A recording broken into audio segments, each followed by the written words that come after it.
오늘은 심히 다투고 갈라서다 라는 제목으로 하나님의 말씀 나누려고 합니다. 오늘 본문은요, 제2차 전도 여행을 위한 준비 과정에서 있었던 사건입니다. 간략하게 2차 전도 여행을 정리하면 4,500km에서 많게는 5,600km 정도 되는 그런 먼 지역을 3년간에 걸쳐서 복음을 전했던 시기였습니다. 그러니까 1차 전도 여행보다 2배 정도 더 많은 거리를 여행하며 복음을 전했다라고 보시면 됩니다. 그런데 이런 멋진 사역을 앞두고 바울과 바나바가 다퉜다라는 내용을 보니 조금은 아쉬운 마음이 듭니다. 사실 바나바도 바울을 오래 참아주었기 때문에 바울도 마가를 좀 오래 참아주고 기다려줬다면 좋았을 텐데, 오늘 본문에서는 마가 때문에 바울과 바나바가 서로 각자 나뉘어서 전도 여행을 떠나는 장면이 나옵니다. 어떤 일들이 있었는지 살펴볼까요? 먼저 36절에 보시면 바울이 먼저 바나바에게 지금까지 복음을 전한 곳에 우리가 다시 가서 형제들에게 믿음을 다시 한번 굳건하게 하는 그런 방문을 하도록 하자라고 제안을 합니다. 이때까지만 해도 큰 문제가 없어 보이죠? 여전히 둘 다 복음에 대한 불타는 사명으로 가득 차 있었기 때문에 한 번쯤 다시 그들이 만났던 사람들을 보고 싶은 마음이 가득했을 것입니다. 그런데 동행자를 선정하는 과정에서 이 문제가 생기기 시작했습니다. 우리 37절과 38절의 말씀을 함께 읽겠습니다. 37절과 38절 시작. 바나바는 마가라 하는 요한도 데리고 가고자 하나 바울은 밤빌리아에서 자기들을 떠나 함께 일하러 가지 아니한 자를 데리고 가는 것이 옳지 않다 하여. 아멘. 자, 문제가 되는 사람이 나오는데 바로 마가라 불리던 요한 때문이었습니다. 바나바는 마가도 데리고 가자라고 제안했고, 바울은 밤빌리아에서 이미 한번 낙오하고 떠났던 사람을 다시 데리고 가는 것 옳지 않다. 데리고 가봤자 또 자기 마음 틀어지면 떠날 사람이다. 데리고 가지 말자라고 이런지하에 거절해 버렸습니다. 사실 바나바가 마가라 불리는 요한을 챙기는 이유가 있습니다. 그 이유는 바나바의 조카였기 때문이죠. 마가와 바나바 사이는 삼촌과 조카 사이였습니다. 이 위대한 사역의 여정에 다시 한번 마가가 힘을 내서 주님의 사명을 감당하기를 삼촌이었던 바나바는 원했을 것입니다. 또 다른 이유는 물론 기록에는 없지만 어느 정도는 마가가 과거에 자신이 1차 선교 여행 때 했던 그런 잘못들을 인정하고 기회가 된다면 다시 한번 열심히 해보겠다는 그런 가능성을 내비쳤기 때문에 바나바도 그를 용납하고 이 2차 전도 여행에 함께 할 것을 허락했을 것입니다. 사실 바나바가 가기 싫은 사람을 억지로 추천해서 가게 할 사람은 아니거든요. 마가가 의지적으로 가겠다는 그 자신의 모습을 내비쳤기 때문에 바나바가 허락해 주었을 것입니다. 어떻든 가족들 간의 충분한 대화를 통해서 전도 여행에 동참할 것을 확증했고 마음에 어느 정도 결정을 내리고 왔는데 바울이 너무 강력하게 반대를 하는 겁니다. 그래서 처음에는 좋은 마음으로 설득해 보려고 했지만 사실 가족이 연관돼 있으면 그게 감정이 실릴 수밖에 없습니다. 감정이 객관적이 될 수가 없는 것이죠. 그래서 결국은 어떻게 됐나요? 우리 39절의 말씀을 함께 읽겠습니다. 39절 말씀 시작. 서로 심히 다투어 피차 갈라서니 바나바는 마가를 데리고 배 타고 구브로로 가고. 아멘. 자, 하나님을 위해서 멋지게 살았던 사람들, 안디옥 교회의 본이 되었던 사람들이고 또 선교 여행에 위대한 여정을 이루었던 사람들인데 39절의 말씀은 참 안타까운 말씀입니다. 조금만 생각을 달리해서 바울이 만약 마가를 용납하고 받아들여 주었다면 어땠을까? 이미 마가도 어느 정도 지난날의 과거를 회개했던 상황이고 바나바도 다음 전도 여행 때는 이런 일이 없을 거라고 삼촌에게 충분히 사죄해서 이 가족 모임을 통해서 선교 여행에 갈 것을 결정했을 텐데 바울이 너무 완강하게 반대해서 서로 심히 다투고 또 그들이 나눠질 수밖에 없는 상황까지 간 것은 정말 안타까운 일이 아닐 수 없습니다. 사실 바나바는 바울에게 있어서 꼭 필요한 존재입니다.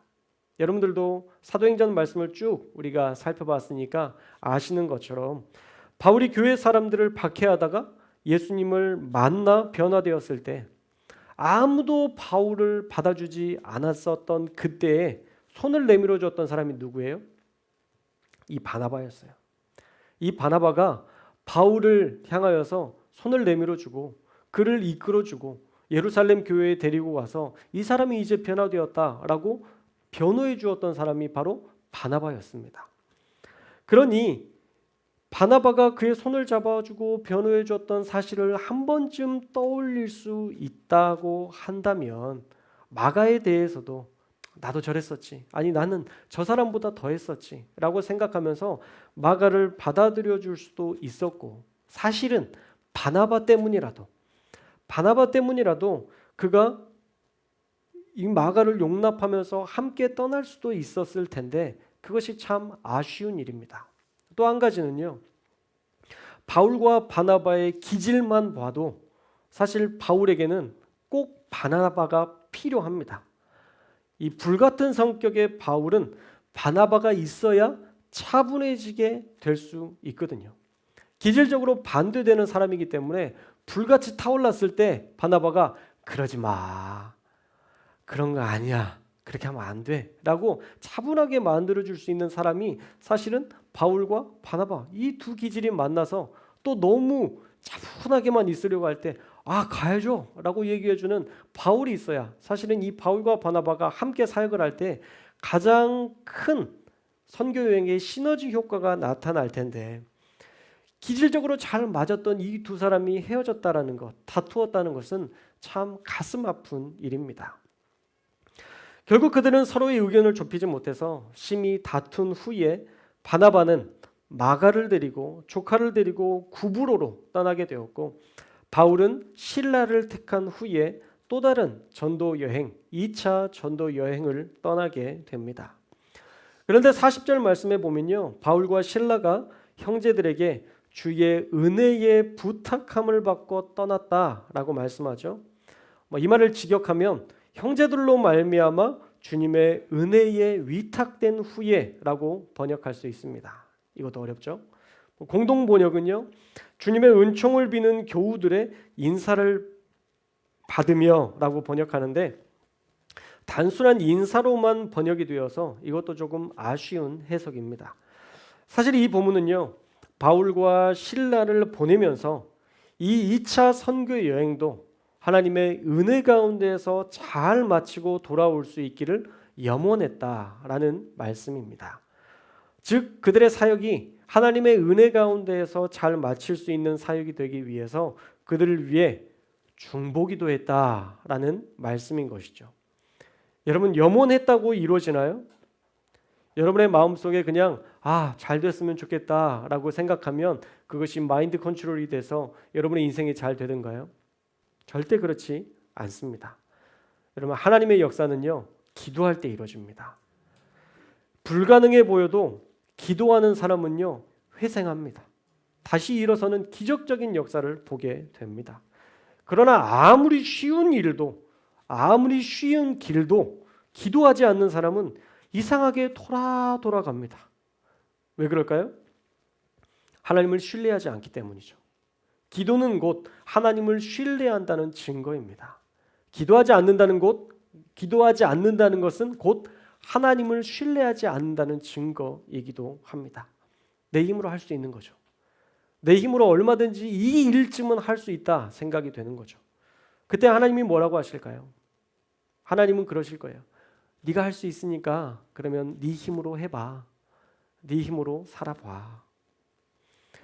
왜 하나님은 우리를 도우시려 하는데 우리는 그 도우심을 받지 않고 혼자 힘으로 살아가려고 하는지 도무지 이해가 되지 않습니다. 기도하면 쉬울 길을 기도하지 않아서 어렵게 돌아갑니다. 그게 무엇이든지 간에요. 건강, 재정, 자녀들의 문제 등등 우리는 기도하지 않아서 늘 돌아갑니다. 그러다 한계에 부딪히면 하나님을 멀리하죠. 내가 교회에 다니는데 왜 이런 어려움을 겪게 되느냐며 하나님을 떠나기도 합니다. 그게 사실 우리 그리스도인들의 삶의 사이클입니다. 어쩌면 사사기에 나오는 그 죄의 사이클, 죄 짓고 회개하고 하나님이 도우시면 다시 하나님과 멀어지는 그러한 삶을 현대적으로 우리도 또 반복하며 살고 있는지 모릅니다. 사랑하는 여러분, 초대교회 교회는요 늘 기도했습니다. 언제든지 기도했습니다. 좋은 일이 있어도 기도했고요, 힘든 일이 있어도 기도했고요, 날마다 하나님 앞에 모든 것들을 맡기며 기도하며 살았습니다. 그랬으니까 로마의 박해가 있고 유대교의 박해가 있어도 그 작은 공동체가 살아남을 수 있었던 것입니다. 왜요? 하나님 앞에 기도했고 하나님이 보호하셨기 때문에. 그러므로 우리 교회도 그렇게 기도하는 교회가 되어야 할 줄 믿습니다. 성령 충만을 위해서 기도했을 때 오순절날 성령이 비둘기같이 임하는 예수님의 약속이 성취되었고요. 늘 기도했던 베드로는 안진뱅이를 일으켰고요. 바울은 그의 손수건에 사람들이 손만 대도 질병이 치료되는 엄청난 기적을 보게 되었습니다. 사실 베드로나 바울이나 초대교회 사람들이 그냥 그들이 특별해서가 아니라 특별한 은혜를 베푸시는 하나님을 기대하며 기도하며 살았기 때문입니다. 초대교회는 그렇게 모든 일을 기도로 준비했습니다. 오늘 말씀을 통해서 저와 여러분도 하나님 앞에 기도하기로 작정하는 그러한 교회 될 수 있기를 주님의 이름으로 축원합니다.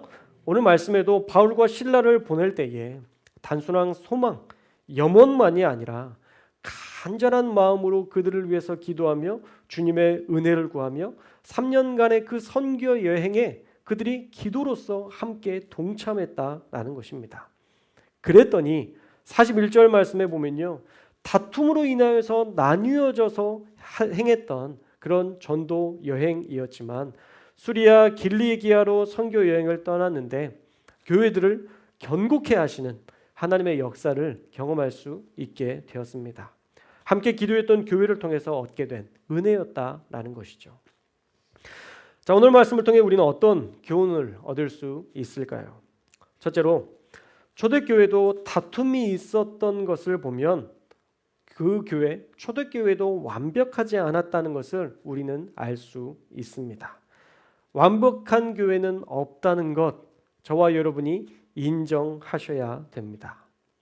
사실 교회가 완벽하지 않다는 것을 인정하는 것은 쉽지 않습니다. 그러나 인정하셔야 됩니다.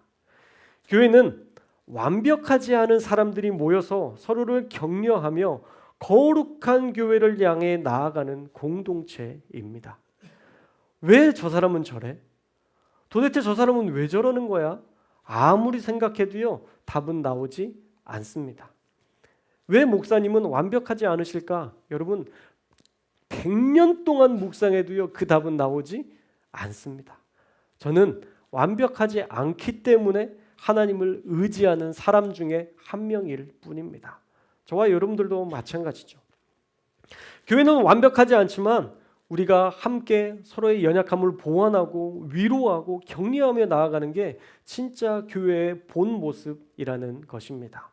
바울과 바나바가 함께 하면 더 좋은 위대한 사역을 감당할 수 있었을 텐데 완벽하지 않다고 서로 원하는 뜻대로 되지 않는다고 틀어져서 싸우고 떠났을 때 그 모습을 하나님은 얼마나 가슴 아파하실까. 사랑하는 여러분, 사람을 보며 실족하지 않기를 주님의 이름으로 축원합니다. 바울과 바나바가 심히 다퉜다고 하면요, 보통 싸운 게 아니에요.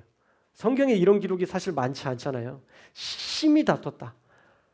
얼마나 심하게 다퉜으면 그들이 다투고 떠나니라. 사실은 좀 부정적인 내용들은 굳이 이렇게 깊이 다룰 필요가 없어요. 후대 사람들이 그거 보면 상처받을 거 아니에요. 그러니까 그렇게 안 해도 되는데 얼마나 심하게 다퉜으면 심히 다투고 갈라섰다라는 말씀이 나오겠어요. 정말 그들이 얼마나 강하게 얼마나 심각하게 그 문제를 가지고 다퉜는지를 알 수 있습니다. 그런데 그들만 있었겠냐고요. 바울과 바나바만 딱 조용히 있는 자리에서 그렇게 싸웠겠어요? 아닐 거예요. 사람들이 있는 앞에서도 감정이 상하면요, 누가 있든지 상관없어요. 그렇죠? 대통령이 와도 상관없을걸요. 제가 앞에 있어도 싸우시기도 하시더라고요. 다른 교회도 마찬가지, 우리 교회만 그러는 게 아니라 전국의 교회가 그래요. 전국의 교회가. 엊그저께 지방의 교육자회 그 목사님들을 만나서 그랬는데 거기에서도 막 은혜롭게 저녁 기도를 뜨겁게 하고 너무 은혜로워서 우리 교회가 다시 처음 개척했었던 그 은혜로움을 다시 회복하나 보다. 그래서 너무 목사님이 감격이 됐대요. 근데 그거 끝나고 리더 둘이 그렇게 죽으라고 싸우더래. 그래서 얼마나 목사님이 속상했는지 모르겠다고. 그러면서 이제 잘 중재하셨다고 하는데, 여러분, 교회가 다툴 수는 있어요. 다툴 수도 있습니다. 그러나 우리의 이성을 잃으면서까지 싸우는 것은 결코 옳은 모습이 아니라는 것이죠.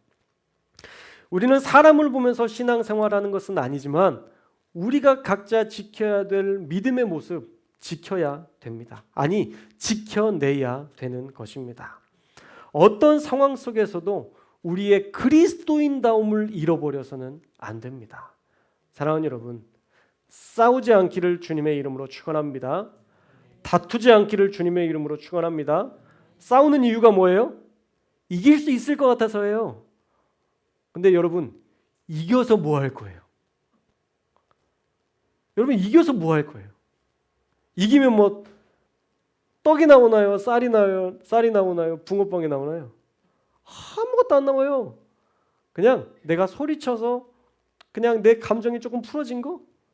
근데 그러고 나서 여러분 마음이 편안하세요? 행복하세요? 더 불편할걸요? 싸움은요, 이겨도 불편하고요, 저도 불편해요. 따라해 볼까요? 싸움은 이겨도 불편하고 저도 불편하다. 그죠? 지면 막 억울하잖아요. 근데 이기면 내가 또 왜 싸웠을까? 또 그런 죄책감을 우리가 갖게 되거든요. 그래서 가장 중요한 건 뭐냐면 안 싸우는 거예요. 할렐루야. 그리스도인의 삶이 무엇이냐? 여러분, 수요예배 본문 주보에 보시면 이번 주 설교 제목이 성도는 죽은 자들입니다. 여러분, 시체가, 죽은 사람이 감정을 느껴요? 죽은 사람이 어떤 아픔을 느껴요? 죽은 사람은요, 아무 감정을 느끼지 못해요. 그게 그리스도인의 삶이라니까요. 나는 날마다 죽노라. 바울이 얘기했던 그 말은 그냥 하는 말이 아니라 바울이 맨날 죽었던 거예요. 지금은 살았던 때죠. 지금 싸웠던 건 살았던 때고요. 바울도 좀 연식이 되고 나이가 이렇게 돼야 좀 여유로움이 생기잖아요. 많은 경험을 겪어야. 그런 것처럼 지금 초반부에 그렇지만 여러분, 바울이 나중에 날마다 죽노라라고 이야기했던 것은 그 죽는 삶이 훨씬 더 가치 있는 삶이었기 때문에 그렇게 이야기할 수 있었던 것입니다. 사랑하는 여러분, 교회는 완벽하지 않습니다. 그러기에 연약한 자들을 우리가 돌보고 섬기는 사역들을 감당해야 되는 것입니다. 또 하나, 여러분의 가족들도 완벽하지 않다는 것을 인정하시기를 주님의 이름으로 축원합니다. 여러분의 가족도요, 자녀들도요, 부모님들도요, 완벽하지 않습니다. 인정하셔야 돼요. 바꿀 수 없다면요, 받아들이는 것이 더 편한 일입니다. 여러분의 부모님을 바꿀 수 없다면 여러분들이 받아들이셔야 돼요. 용납하시고 수용하셔야 됩니다. 남과 비교해서, 다른 교회와 비교해서 우리 교회는 왜 이럴까? 우리 가족들은 왜 그럴까? 아무리 묵상해도 답은 나오지 않습니다.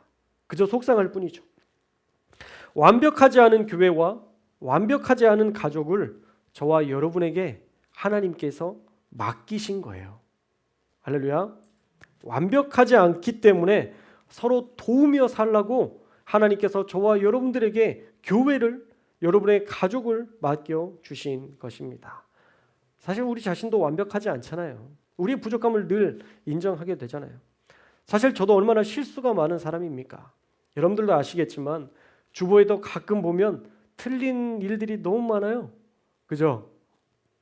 자세히 안 보시면 감사할 텐데 또 자세히 보시는 분들이 꼭 있어요. 간혹 목사님 또 이거 틀리셨네, 이거 체크하시면서 또 희열을 느끼시는 분들도 있거든요.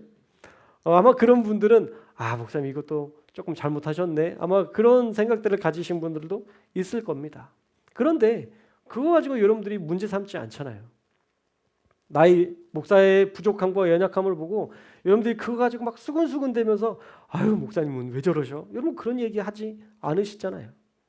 하시나요? 안 하시는 줄로 믿습니다. 여러분 안 하시는 것 같아요. 사실 저도 자라가고 성장하는 과정 중에 있고요. 저도 여러분들을 참으며 용납할 때가 많이 있습니다.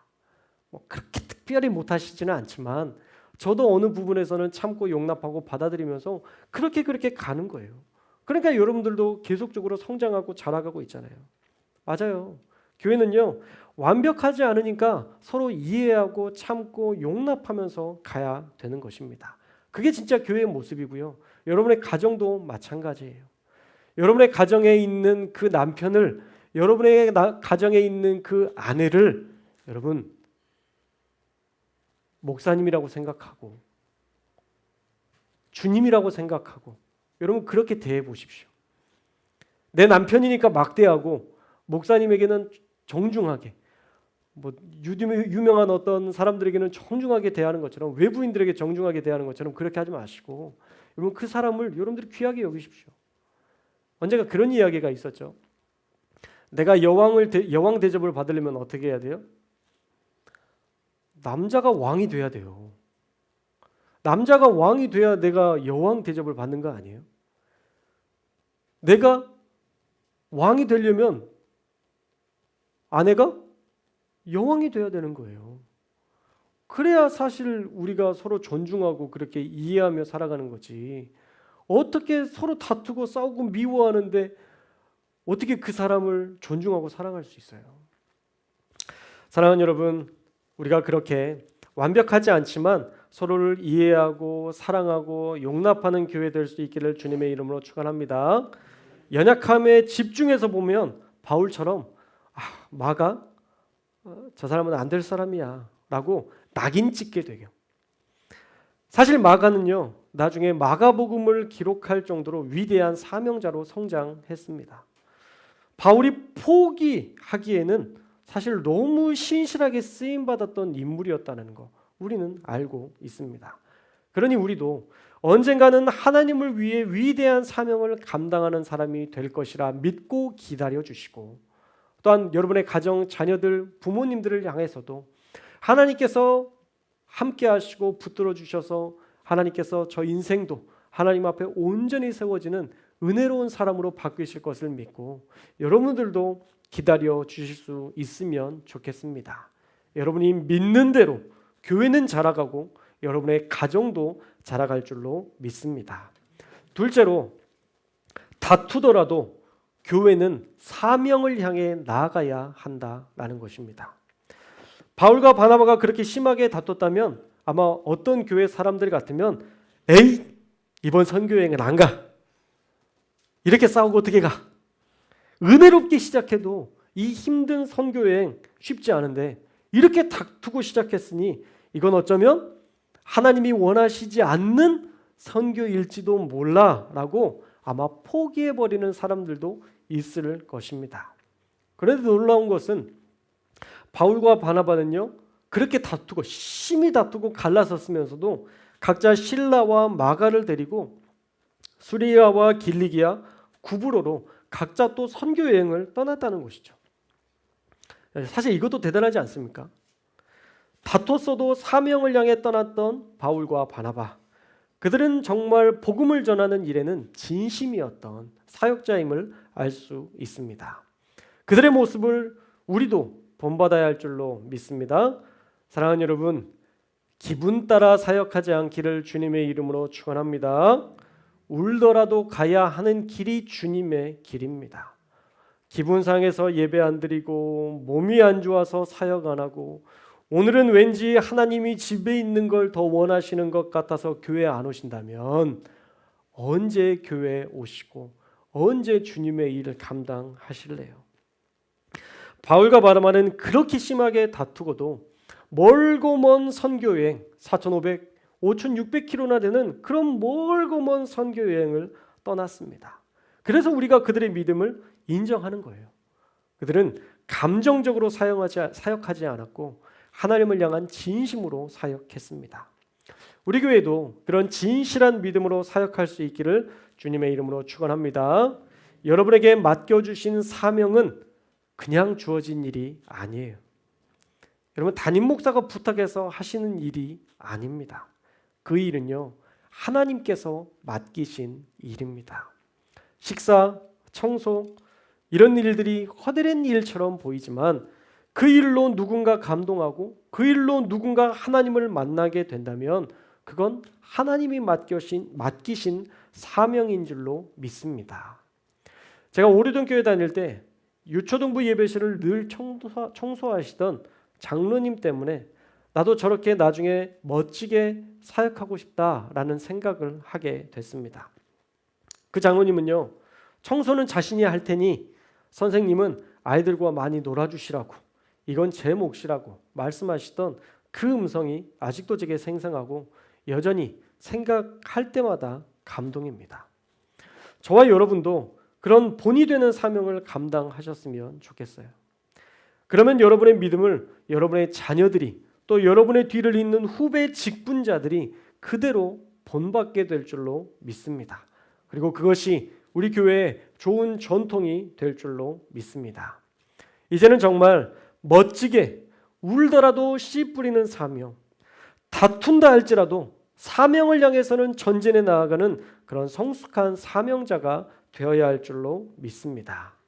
바울과 바나바와 같이 심히 다투고 갈라섰지만 그래도 주님을 위해 주님이 맡기신 사명을 위해 나아가는 그들의 모습처럼 우리 교회도 연약한 자들을 바라보면서 상처받고 넘어지지 말고 우리 교회는 하나님만 바라보며 주님의 일들을 감당하고 또 연약한 자들을 세워주고 혹시 우리의 마음에 들지 않는 그런 사람이 있다 할지라도 그들을 위해서 중보하는 그런 성숙한 그리스도인들이 되셔서 우리 교회 하나님께서 보시기에 안디옥 교회보다 더 좋은 교회로 성장해 나아가는 그런 살아있는 교회, 믿음의 교회, 생명력 넘치는 교회 될 수 있기를 주님의 이름으로 축원합니다.